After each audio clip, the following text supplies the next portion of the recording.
Hi there, I'm Lauren Soto-Figueroa, Education Specialist for Dublin Unified School District, and I am also an Inclusion Specialist for the Alameda County Office of Education. I currently teach in the TK to first grade mild to moderate SDC classroom, but I do have my dual credential in both mild, moderate, and moderate to severe, and I love working with students with disabilities. I've been with Dublin for about 8 years now, and I've been in education for over 15 and just really excited to be here today for you. I'm going to be covering the topic of elementary homework strategies, support, and tips. So hopefully you learned something new today. We know that in the Zoom world, you have learned how to become a teacher and all the hard work that comes with it, and we appreciate all that you're doing. So hopefully something will help you here now in the Zoom world, but also when your child goes back to school, whether in the lower elementary grade or the upper elementary grade, there might be something that will be helpful for you. So we'll go ahead and get started. I love to start my presentations with a fun little clip. And so I love this one. It says, "Be honest, how much longer will we have to help Betsy with her homework?" And it's the first day of kindergarten. The answer is forever. You will definitely have to have some kind of support in some way. And the other one says, "Thanks, but my homework is a little beyond your skill set, Mom." And that's true. Nowadays, the way we learned it is not how they're teaching it, right? With Common Core standards and then also with students with disabilities, it can be really tricky to figure all that out. And so I have a fun little clip I want to show you here, and we'll go ahead and get started with that.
So, as you can tell, I'm pretty sure you've said one of those things or have been told one of those things, and it's definitely tough being a parent and doing homework at home. So you can see there's a nice little chart of why do so many parents fear that they're falling short. You know, they're too busy, they want to help they said their kids don't want help, or they just don't understand the material. And you can see most of the time it's they don't understand the material or how to teach the material to their child. And so this is just kind of a graph to tell you, hey, you're not alone. The first step in setting up your homework routine it is just that, setting up a routine.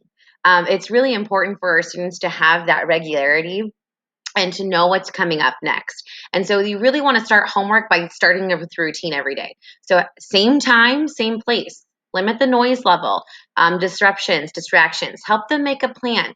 You can use a whiteboard. I have one here to show you. But you could use a whiteboard and you can write on the whiteboard what you're going to do first, what you're going to do second, what you're going to do third. So having some kind of visual checklist. So first, maybe it's math, then maybe it's reading, And then the idea is that they can actually just cross that off so that they know what's coming up next. It's a great tool.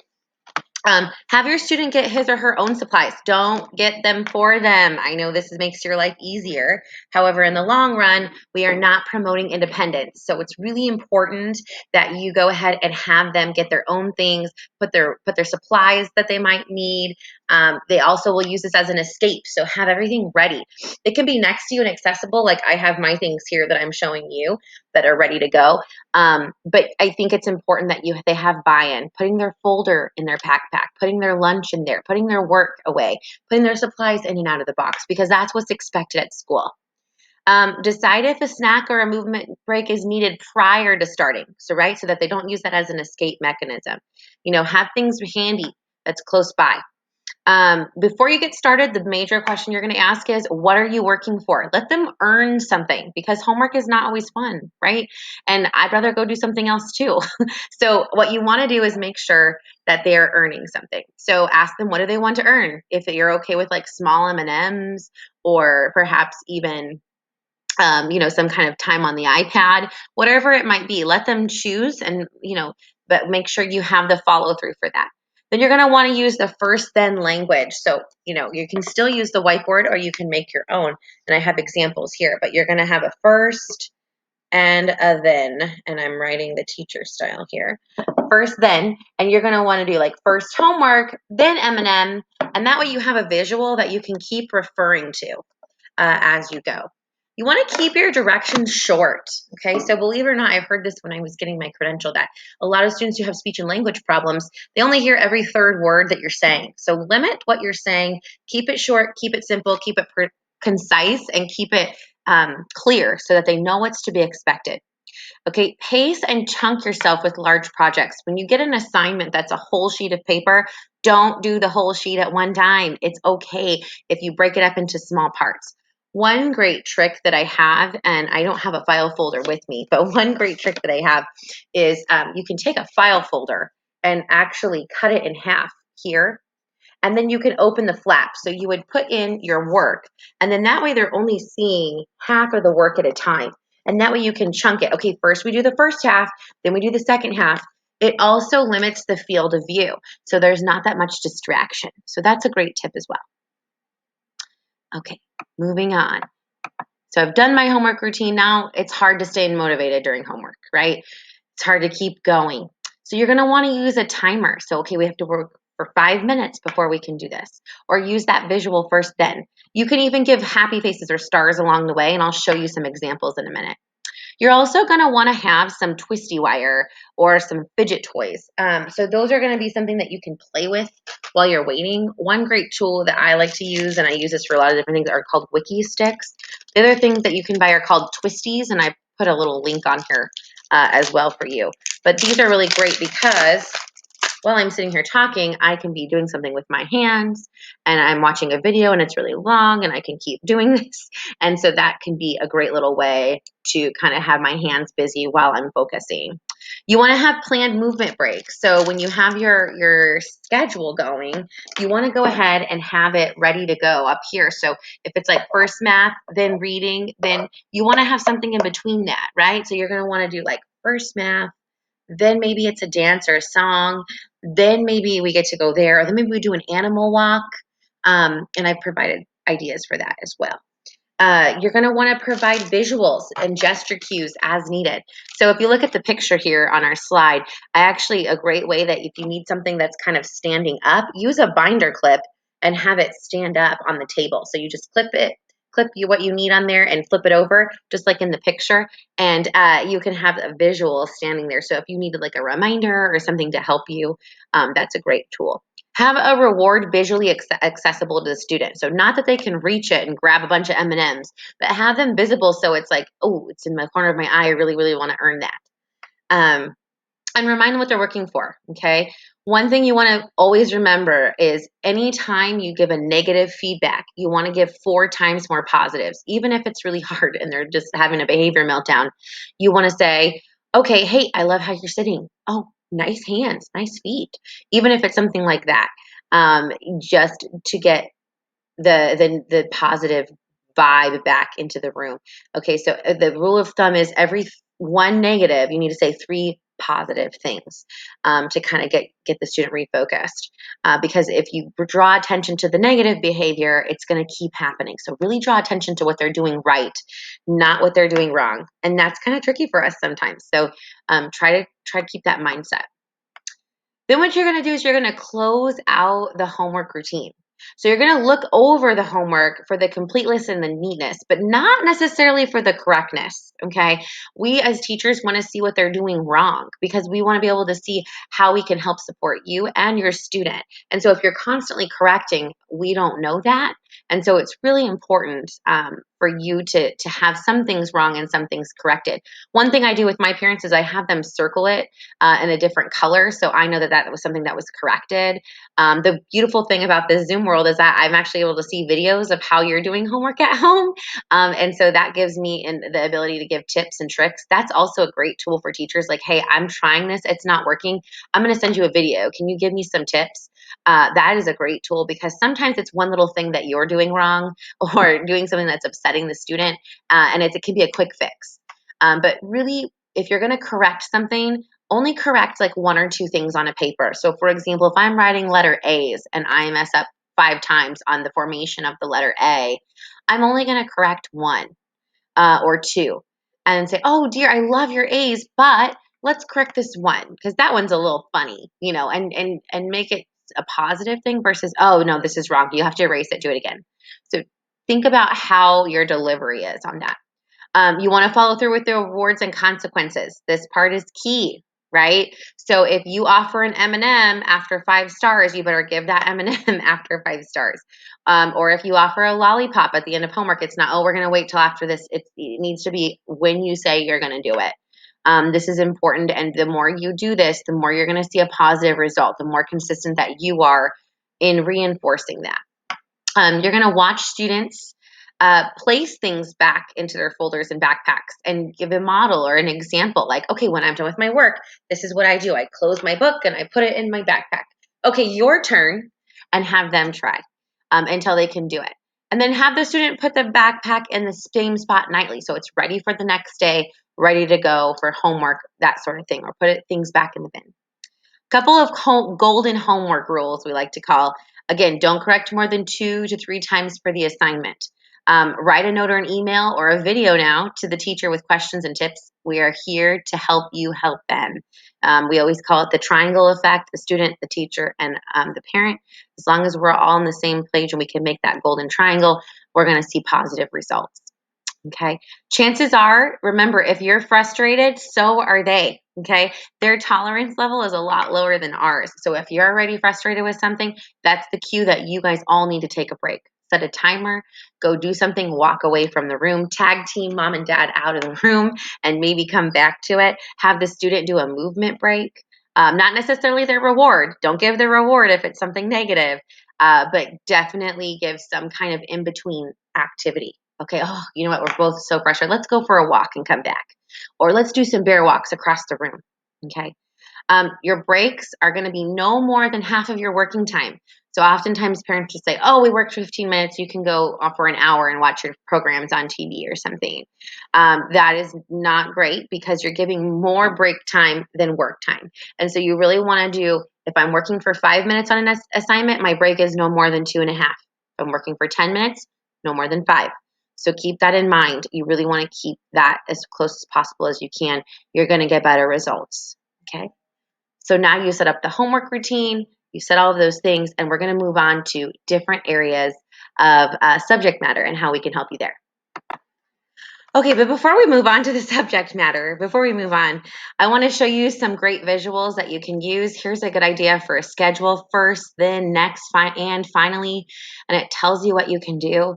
Here's an example of a first then chart. So first I will use my Play-Doh, then I will get this reward, this bubble gum. And so I get a star for every time I'm doing something correctly. Once my stars are filled, I receive that item, even if my activity is not done, okay? This is a great little checklist of like, am I being a student? Like, am I seated correctly? Do I have all the stuff I need? Did I follow directions? that sort of thing. This is a great movement break. So you needed something in between a filler activity. There are different activities physically you can do. Sometimes just getting up and move helps. Okay. Here's a little choice board. Like first I can get this, then I can get this. Now, if your student's older, you can obviously write this if they can read a little bit differently. Here's some great bear walk and animal walk movements for self-regulation to help kind of calm the body as well. The other thing before we get into subject matter that I wanted to talk about was the prompt hierarchy. Oftentimes parents are like, well, they can do it at home with me, but why can't they do it at school with you? Well, part of the reason is you might be over prompting. You might be prompting too much more than you know. So we really want to start with the least restrictive prompt. We really want our students to be able to do things independently. So least restrictive means I'm hands off. They can do it 100% independent by themselves. The second one would be a positional prompt. So maybe I'm having a hard time touching something, so I'm just moving away, right? I physically cannot touch that item. The next would be a gesture. So, if I say raise your hand, the teacher after me, I teach kindergarten, and it's so funny because the teacher after me always says, they come to my class like this. And it's because that's my gesture, right? So they eventually this becomes an innate motion. When they hear raise my hand, it's a cue. And so you're going to give them that gestural cue. Or pointing is another one, right? Or the sun is another one. There's different things you can do. Okay. The next would be an object. So some kind of an object that you need to place in front of you or point to or do things with. The other one is a visual. Okay. So you really want to see that the visual. Now, oftentimes, I think visual can also go before gestural just because it's less evasive and it's less distracting by just pointing to a visual. Those are going to be helpful. We use visuals all the time in our classrooms, both in special ed and in general education too. An indirect verbal. So when you get into verbal prompting, think about that. Every time you verbally prompt a student, they're depending on you to tell them what to do. And if you want them to be independent, then you can't do that. And so really try to do something indirectly, like, in class we do something like this. So a student is laying on the ground tantruming. Oh, I really like how so-and-so is sitting in their chair. They get an M&M. That student jumps up in their chair and will sit down. So that's kind of an indirect thing. So you're kind of prompting, but you're not directly saying it to the student. I like how so-and-so is picking up their toys. They're going to get dessert tonight, right? That sort of thing. A direct prompt or a direct verbal is, I need you to pick up your pencil. Get your pencil. That sort of thing. A partial physical prompt is, I have some mobility issues. I'm physically lifting my hand. Ooh, my computer's falling here. Physically lifting my hand to help support. Oh, you need help with that? Let me help you. Let me get that. Or I'm physically giving you the pencil. And that's physical prompt. A full physical prompt is going to be where you are actually hand over hand writing something with the student. So those are some examples. So watch where you are on certain things. Sometimes like with math, my student might be great in math, so I don't do a lot of these things. I'm in the green. But then maybe in reading, I'm, in the yellow. And maybe in writing, I'm in the red. So think about where you are as a parent and how you can help limit those things. And hopefully, if you need some tips, let us know. Okay, now getting into writing strategies. So writing is the number one thing that I think parents ask me about. And sometimes reading, but mostly writing.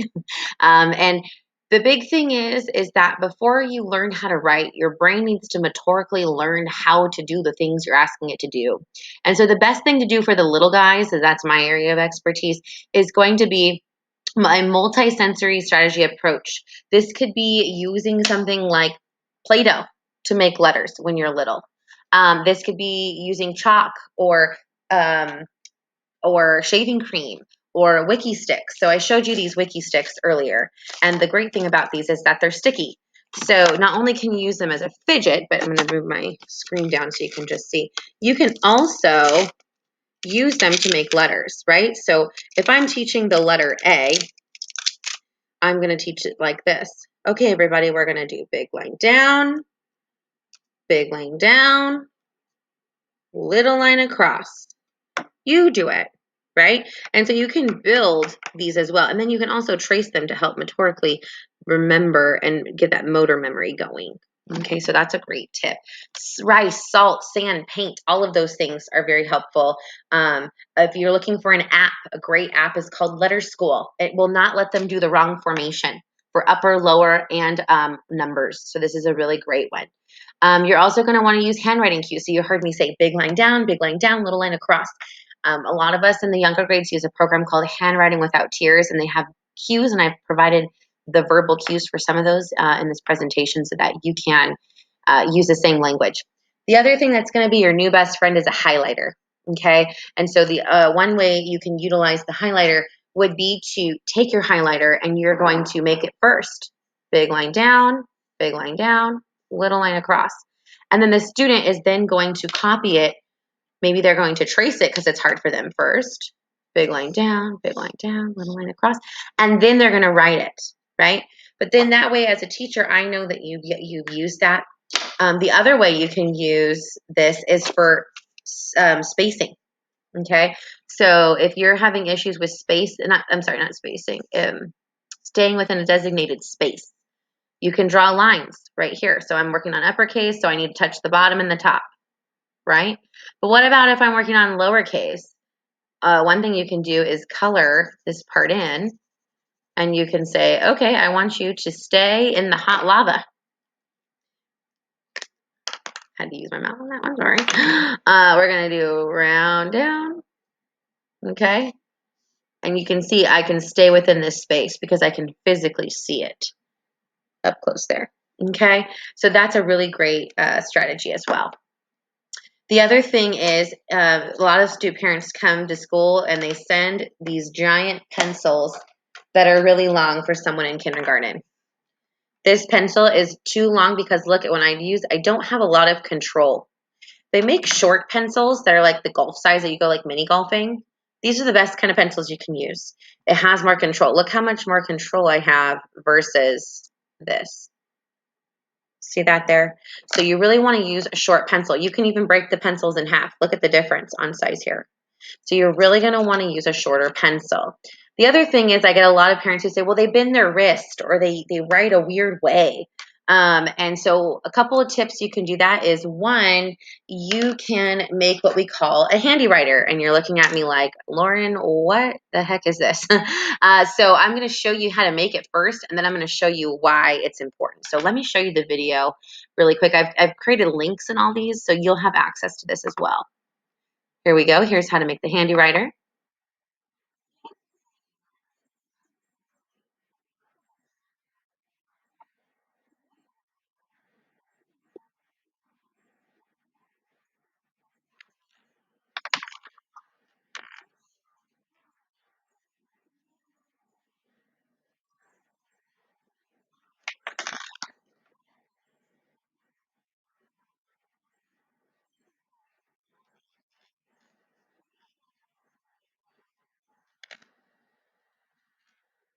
Okay. Whoop. Okay. So now what you're going to do is I'm going to show you, this is how the position is. Oftentimes this is hanging here. So what you're going to do is you're going to put the animal in, and I always say, make the elephant go to sleep. Okay. And then you'll see this. I'm using a big pencil because I'm an adult. And you'll see that it actually forces your hand in the right position to hold it. You can't not hold it in this position. Okay. So oftentimes this will help correct something. With the little guys, again, you're going to want to use the little pencil. Okay. The other thing is you can also do something against a wall. So for example, if here's my paper on the wall, you can see that there. If you notice when I'm writing something, my hand is forced in the position. Like I can't, if I'm writing like this, it forces my wrist in the right position. So tape something to the wall or a clipboard. That's going to be really helpful as well. The other thing that you can do is you can use a binder.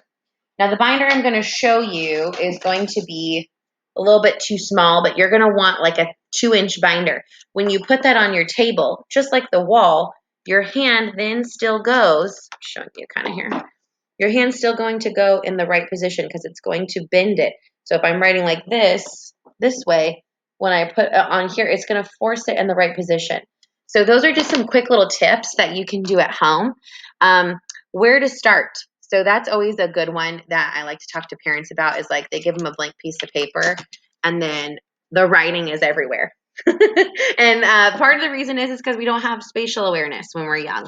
And so one thing you can do is you can make boxes. So if I'm writing a word, I can make boxes with a start dot and I can write the word hi. So I know that I need to stay within the box and where I need to start. These are going to be great for you. The other thing you can do after, if you've kind of graduated from there, here's our lined paper. You can make start dots as well.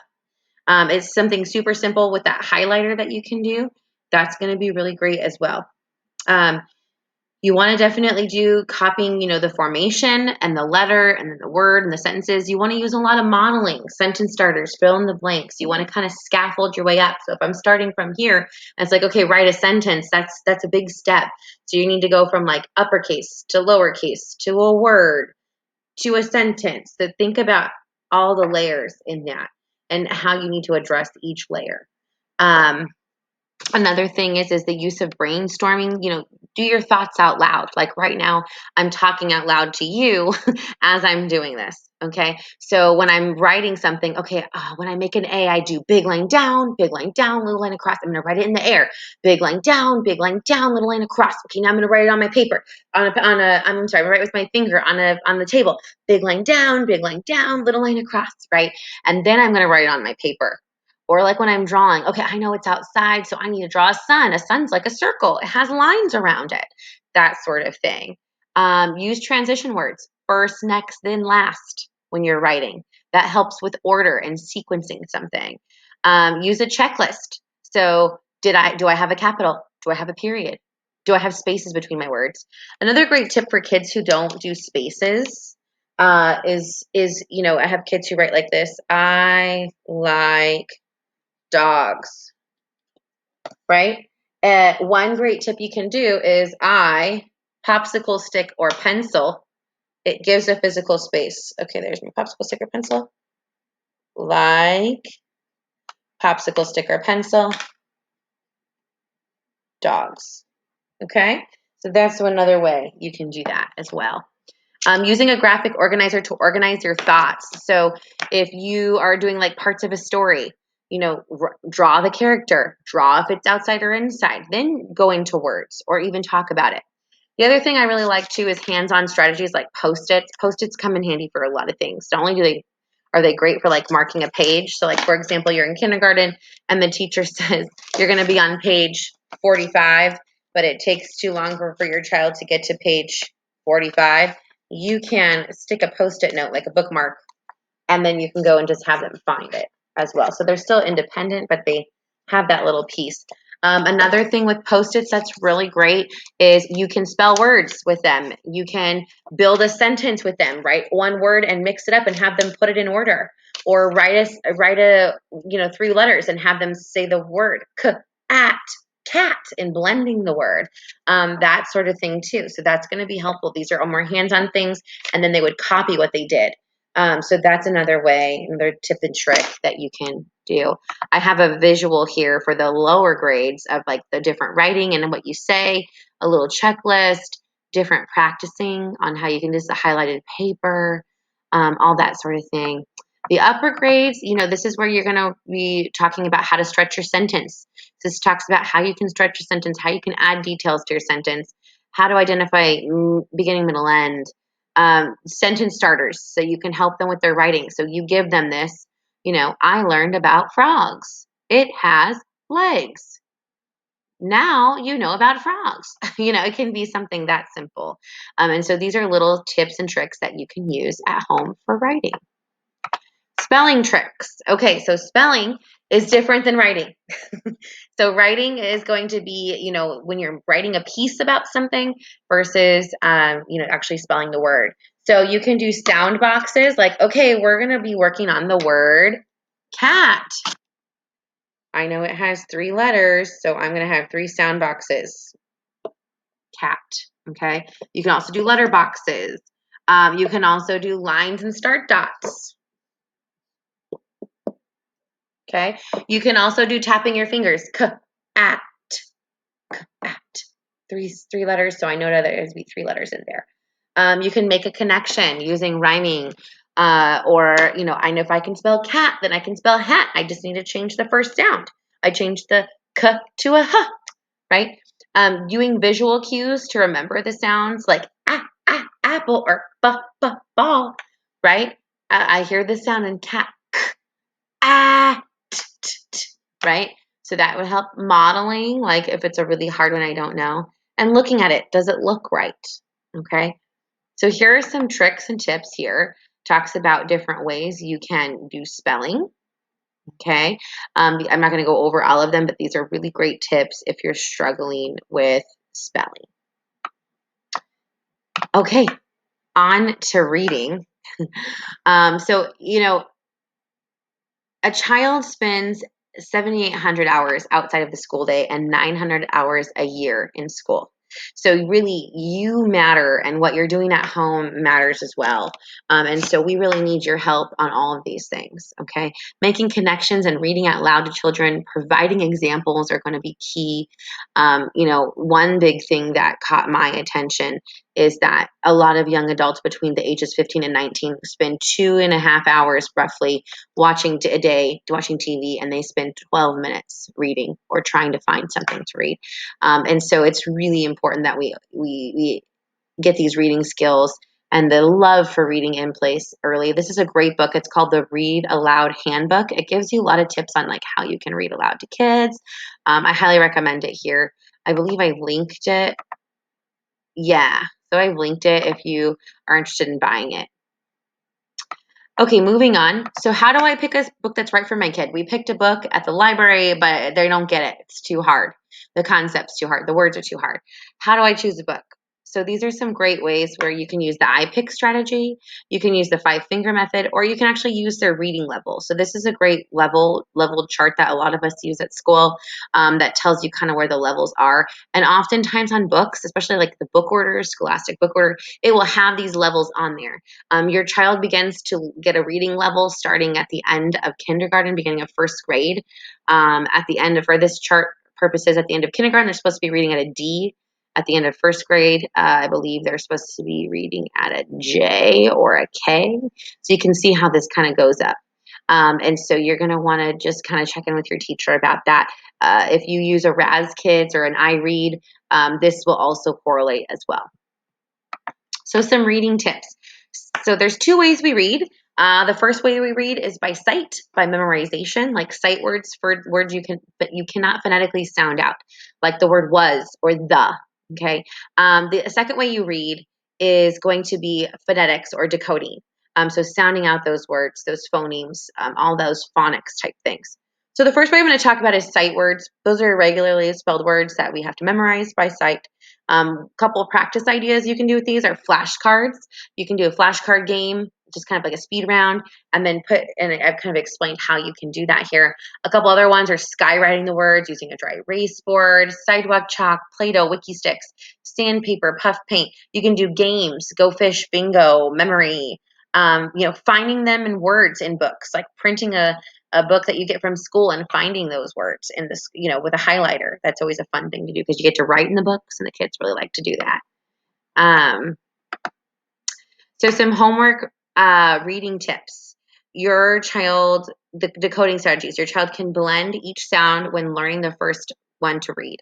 So do you know that when your student doesn't come to a word that they know, they have to be able to sound it out, right? So that makes sense when you're younger. A lot of well, they already know. Why do they need to learn the skill?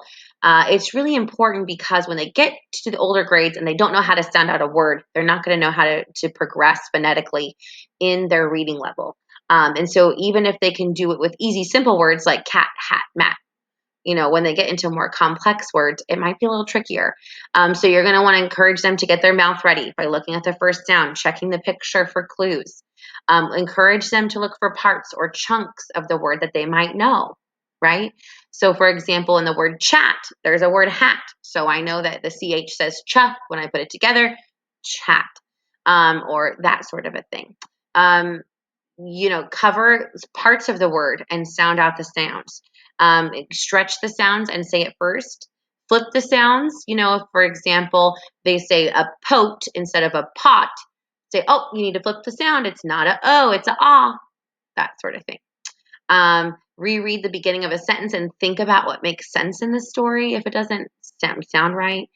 Skip a word and finish and hop back. So if I don't know a word in a sentence, I'm going to skip it and come back at the end because I might be able to fill it in. So I've provided visuals of all of these strategies on how you can do these. Phonetics is hard. It takes a lot of time. So there's different ways you can do that. You can also I have these really great tiles that I've got that I use in my classroom, and you can actually physically manipulate words with the tiles.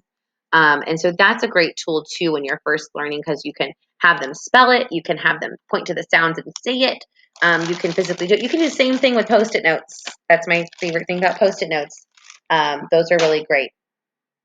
The other thing I was going to mention is that, any kind of visual, you can always put it on a popsicle stick too and hold it up. Like this has been my new favorite ones for Zoom, mute and unmute. I don't have to say anything. As a student is sharing, I can just, throughout all of these strategies as well. So that's a nice decoding reading strategy. And again, it's very visual. So some more reading homework tips. So we also learn how to read. Now we're learning to read for meaning, the comprehension piece. So think about what good readers do. Good readers, when they get a book, they're going to look at the cover page. They're going to look at the book. They're going to try to figure out, what's the book telling us? What do I think the story is going to be about? Then they're going to take what we call a picture walk. They're going to look through the story and just look at the pictures and then have them tell you what's going on, even if it's not right. Okay, and then you're going to read and think, who are the characters? Where does the story happen? What's the problem? So as you're reading, you don't want to wait till the end. You want to stop and pause and go throughout as well. So those are going to be really great tools, because our students can't remember that much. So you want to break it into small chunks. Back to that, setting up the homework routine. Okay, making predictions and asking questions. Like you can even do that when you're modeling. Like, oh, Pete the cat was baking cupcakes. I like to bake cupcakes. My favorite's chocolate. What's your favorite? That sort of thing. Make a prediction. Well, what kind of cupcakes do you think he's going to make? Chunk it up. Okay, so make sure you use visuals, field choices. Like, okay, who was the character? Oh, you don't remember his name? Was it Bob? Was it Joe, or was it Pete? That sort of thing. Using sentence starters. Was it, the setting was outside, the setting was inside. Using visuals to help support that as well. And these are some great ways you can show visuals. I love the who, what, where, when, because it tells you who is a person, what is a thing, when is a time, where is a place, why something happened, and how something happened. So this is great when you're in the little grades. Then you start to get in the older grades, and you want to look at all these deeper level thinking questions. So these are some great little tips on how you can do that. And I have provided here some great quick links on some reading strategies at home. Reading is you could do a whole session just on reading. So if you have specific questions, you can always reach out to me. But I have shared a couple of reading things here. Here's the first one. This is going to be just a bunch of different things. Oh, I'm struggling with compare and contrast. I'm struggling with questioning. I'm struggling with sequence. These are some great little tips and tricks that I found that you can use here as well. This is called the race strategy. So this is when you're in the upper grades, where what you need to do, and there's also an example under here of how you would do that. And then I've also provided a chart that you could fill out or use as a verbal visual for you. Who are the characters? What's the setting? Beginning, middle, end. So when you're younger, we draw them, and then eventually we write words and letters, or we copy them. This can also be done orally. So this is going to be a great little way to organize your thoughts so that you can practice these steps. Then you add in problem and solution as well. Okay. Before we go on to math, I forgot to show you one cool tip about scissors. A lot of students who are just learning scissors, they, go this way, or they go, this way, or it's like this, or they drop them and they're like this and like this. So the best way you can do is use a marker and you can draw a happy face. And where the happy face is, that's where your thumb goes, because oftentimes the placement is hard. So you're going to go thumbs up, and then your fingers go in on the outside. And so your happy face is always facing out, so everyone's happy that you are holding your scissors the right way. So that's a cool little trick for scissors, fun little trick. I forgot to mention when we were talking about motor and writing. Okay, so moving on to math. So there's different things. There's math facts. You can do flashcards and review them daily. You can do games. A great strategy to practice is doing it in a disguised way. So, oh, we're not going to do math. We're going to play a game, right? You can do memory match where you're just taking, playing cards are really good for this. Taking two cards and just basically finding a match, like a J and a J. That's a match. Another way you can do this, and I've done with my littles, is everybody takes a couple of cards and we play comparison war. Who has more? Who has less? How do you know? You can also do addition. What? Oh, I have 5, you have 9. How many do we have all together? Or you had 9 gummies and you ate 5. How many are left? That sort of thing. You can do a memory match where you have to make tens. So every time you flip a card, if you do a match on the ground, 5 and 5, that's 10. You get to keep that match. That's another way you can play. You can do dice, rolling the dice and adding some hands-on manipulative tools. You can use, counters. You can use, the best thing for kids, honestly, is food. Like the best thing is food, like their favorite like snack in the mini size, like Halloween size. I like to get the M&Ms, and it's like, okay, you have 5 M&Ms, you eat 1. How many's left?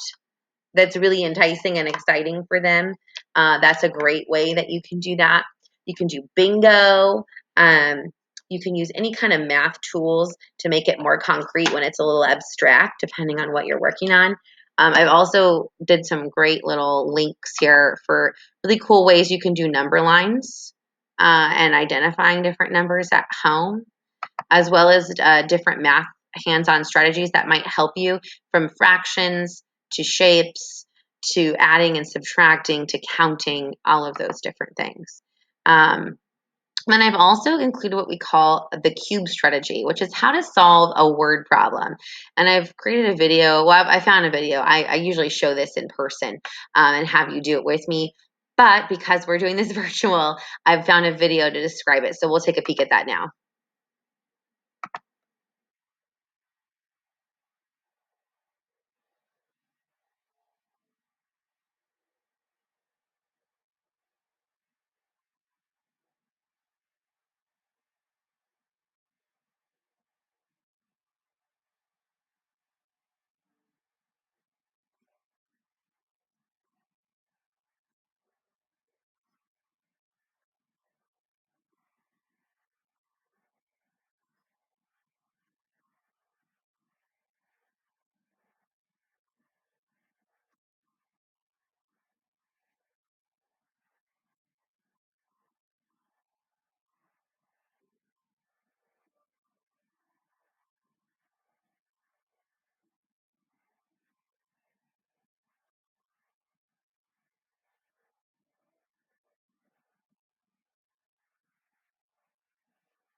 All right.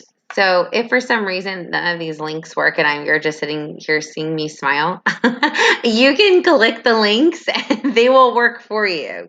And so that's a good one. The cube strategy, it shows you how to break down a word problem. Here's another thing here. These are going to be some great little tips and tricks. So, a lot of my parents say, oh, my student can count. They can count, one-to-one correspondence. They can count rote counting. They're different. So, counting out loud, touching and counting, moving and counting, lining and counting, counting on and recounting. Unless you can do all of those things, you cannot count. So make sure that you can do all of those things and you can generalize the skill and do it different ways. Here's the steps for the cube strategy. Here's a great hundreds chart. You can put this in what we call a sleeve. And I use the sleeves all the time. Let me grab one for you. just one of those paper sleeves, and it becomes a whiteboard. So we could put the hundreds chart in there and have them color by ones or color by tens, or any of those kind of things are going to be great hands-on tools for your child. For the lower, these are some great ways you can do addition and subtraction. By the end of first grade, you have to be able to solve a problem 5 different ways. In kindergarten, we focus on 3 different ways. So these are some great tools on how you can do that. And if you need help with any of those, these are also called touch math. Some of your classes might be using that as well. And that's for the lower grades. For the upper grades, there's some great ways you can do with fractions, multiplication, repeated addition or subtraction. Again, the cube strategy. And then this also gives you ideas for 2-digit and 2-digit subtracting and adding, and cues on how you can do that. Okay. So I've enjoyed time with you today. I'm excited to see you guys on the 27th of this month and really chat with you and answer any questions you may have or any clarifying things you might need tips on. The big thing is at the end of all of my trainings that I always do, or even with the parents that I work with, I always talk about the aha moment. So there's got to be an aha moment, something that you didn't know, something that you learned, something cool that you want to try. I give you the aha challenge. Take 1 or up to 3 tips, tricks, or strategies that you might have learned today, or something that you found or that has sparked your interest, and try it for at least 2 weeks. That's the rule of thumb. You want to try everything for 2 weeks before you say it doesn't work, and see if you can do it and if it's made a difference for you. If there's something that's kind of still on your mind, move myself up a little bit here, you can contact me. So here's all of my information. I'm not on campus right now, so the best way that you can do would be to email me. I actually just had a little baby a little while ago, so I am still here. I'm always here to support, but I am working from home currently until we go back to school. But I'm more than happy to answer any questions that you might have. I'm so glad that you've taken the time to help your student attend this session today. And, you do make a difference and you do matter. And I hope this has been helpful. And I hope you have a great rest of the school year. And take care. And I hope to meet you someday in person. Goodbye.